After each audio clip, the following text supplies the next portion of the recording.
What is happening, everybody? My name is Jon Denton and welcome to episode 11 of State of Play. On this week's show I talk about Jim Sterling, review scores and the reality of controversy.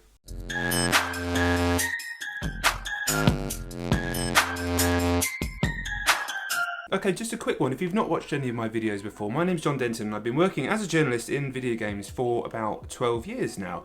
Starting on gamestm magazine, looking after 360 magazine, and going freelance about 6 years ago. So in that time I've reviewed many games and had plenty of feedback on those reviews, especially as things have moved from print to online. I haven't, however, ever had a situation like Jim Sterling is going through at the moment for his review of Legend of Zelda Breath of the Wild. Now if you don't know, I'm sure you do, but if you don't know, Jim gave the game a 7 out of 10 in a perfectly fair and well-argued review, a review I don't happen to agree with fully, yet I haven't finished the game, so I wouldn't even want to put my final thoughts out there.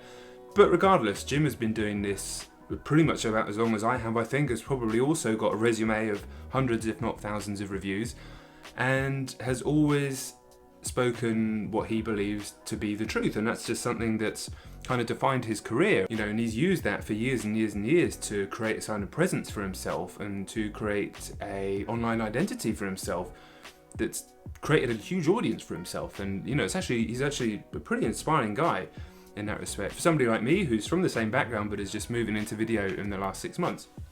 And now obviously what's happened since Jim's put out the 7 out of 10 review, his site has been absolutely hammered by Nintendo fanboys and just people who generally like a bit of anarchy, laying into him in the comments, which is fairly standard stuff, and also DDoSing his website of Jimquisition and taking it down on multiple occasions. I've got a few thoughts about this, so I just need to catalogue them. First of all, the question is whether Jim put a lower than expected score on the game deliberately because he has had issues with Nintendo. I think we can all agree, anybody sensible can agree that this is not the case. Jim has quite often put out reviews that don't toe the line with everybody else on plenty of things. He has a hell of a lot of experience and he's a man that lives and dies by his principles, so there's no chance of that being the case in my opinion. I know I don't know Jim at all, despite us both being English. I've never met the man, but I do, like I said, respect him massively. But I do also think he's very clever. And what I mean by that is Jim is no stranger to controversy. Jim walks through the fires of chaos almost every single day with what he does. And in doing so, he's created a huge audience for himself. And he's created a huge audience for himself by doing great content, first and foremost. But he understands the reality of controversy. Now, by putting a 7 out of 10 review score on a game like Zelda at the moment, is going to create that controversy, and he understands that. I'm not saying that it wasn't the score that he believed. I 100% believe that it is the score that he stands by and what he thought about the game. And ultimately, we're just talking about video games here, so none of this stuff hugely matters, but at the same time, we are a people of passion about this subject, so when we talk about it, and we talk about it seriously, and I think that's okay. I know for a fact that when he files that review with a 7 out of 10 review score, he knows what's coming back. He understands the internet, he's there front and centre every single day, he knows what's coming back to him. Doesn't necessarily know that his website is going to be taken down, but he knows what's coming back to him. So, a couple of points.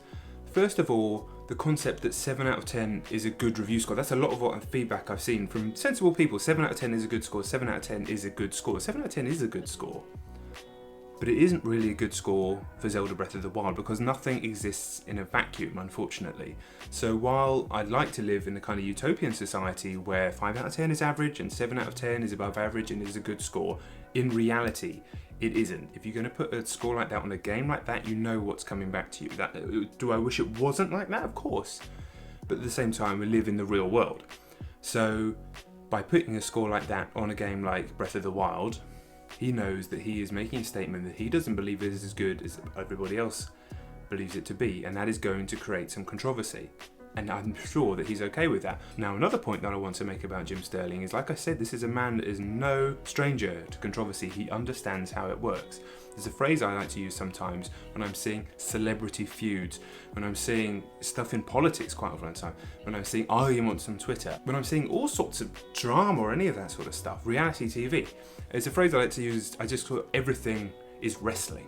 Now, what I mean by that, yes, I'm talking about professional wrestling, the fake sport, but the fake sport, the pretend staged fights, whatever you want to call it. Now, professional wrestling is just an exercise in promotion. They managed to draw houses of thousands of people multiple times a week, in midweek, every single week of the year, by stirring up controversy, by stirring up fans to believe in something and nobody's really even believing it's real, and by creating storylines, whether you know whether they're real or not, to create that controversy, to create that drama, to get people invested.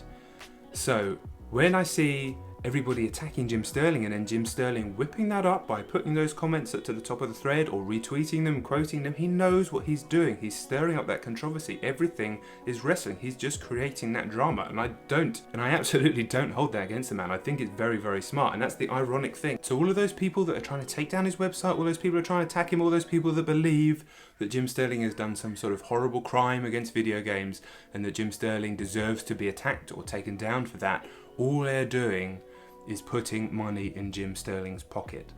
Maybe not in the short term, maybe he's losing some ad revenue from the hits to his site right now. But Jim Sterling is having a video like this made about him right now, and times that by however many people doing it across the internet. Just imagine that. I mean, that's the dream, to have your review carry that much weight, that major gaming publications that you don't work for are writing about you, producing stories about you and your review. That is getting his name out there to a massive, massive amount of people. That's amazing. So yes, stir it up. And those people anonymously attacking him are creating nothing for themselves. Yes, like I say, he's going to lose a bit of ad revenue over 1 or 2 days. It's frustrating, I'm sure, to have your website taken down when it should be driving all that traffic in. But man, they're just lining the man's pockets. They're lining the man's pockets. And Jim Sterling knows exactly how to whip that up. He put a tweet out today about just wanting to get back to his normal day-to-day work, but the websites are now writing about him, creating more. It's just creating and stirring and stirring. It's masterful, man. It's masterful.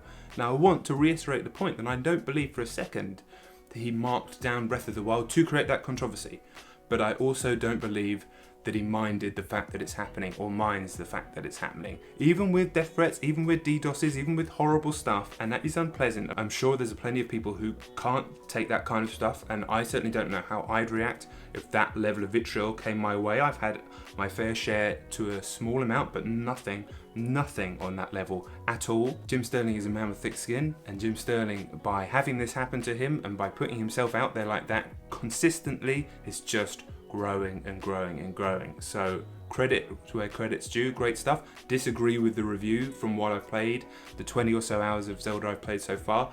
That's great.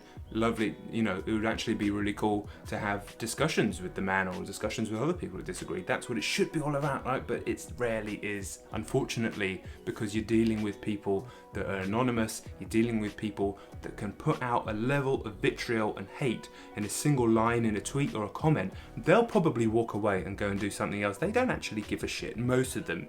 Not the ones DDoSing, but most of them don't really give a shit. But you can put something out there with that much hate and just walk away because it's easy. It's easy. Fuck that.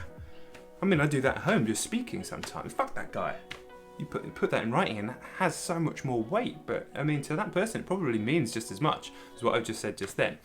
Anyway, Sterling's a master at just stirring that stuff up, creating an audience for himself, growing it, getting his name out there. So fair play to the man. In summation, 7 out of 10 score. Don't agree, doesn't matter. Fair play to him for putting it on there. Fair play to him for always sticking to his guns. I don't believe you can call 7 out of 10 a good score for Breath of the Wild because we don't live in the utopian society where that makes sense. It is a statement to put a score like that on Breath of the Wild, and pretending that it's not is just daft. And ridiculously, 7 out of 10 for another game, a completely different game, a smaller game, is actually a good score. Shouldn't be like that, shouldn't be like that. But we live in the real world, and Jim Sterling really is excellent at what he does, so credit Mr. Sterling. That's my thoughts on the matter as somebody who's been in the industry for a long, long time. Thank you very much for watching. As I always say, if you like the idea of a show that talks about gaming from an industry and journalistic perspective and tries to discuss topics like this, then stick around with State of Play. And if you like the idea of a video games channel that's a little bit more grown up than some of them out there, again, talks about things from that journalistic, from that industry perspective, and also celebrates the beauty and art of video games, then please do think about hitting the subscribe button. Okay, I've been Jon Denton. Thank you very much for watching, and I will catch you on the next one. Peace!